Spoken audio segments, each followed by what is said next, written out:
This video will show you how a layout looks before and after the roll. Currently we are looking at ESU20. The chart is on ESU20. The strategy is on ESU20. We have rolled to December 20. Normally you just right click on your symbol, you go to Symbol Manager, you roll it to the current front month. The first we're going to do is save this layout. We're going to exit the platform, save the layout, and just save it. And then we're going to fire this thing up again. So start up the platform again.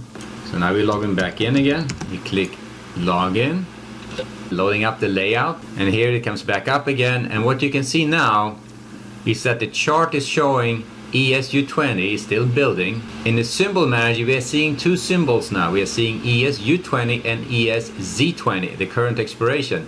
The reason we are seeing both symbols in the symbol manager is because the strategy has rolled automatically to December 20.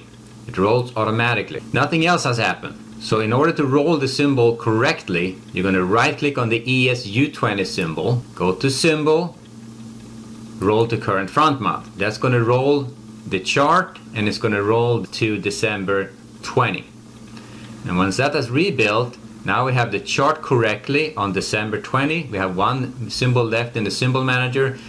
And the last thing you need to do to make sure everything has rolled correctly is to update your execution symbol on the strategy. You do that by clicking on Symbol, select the ESZ20 symbol. Now you see December 20 as the symbol to be traded.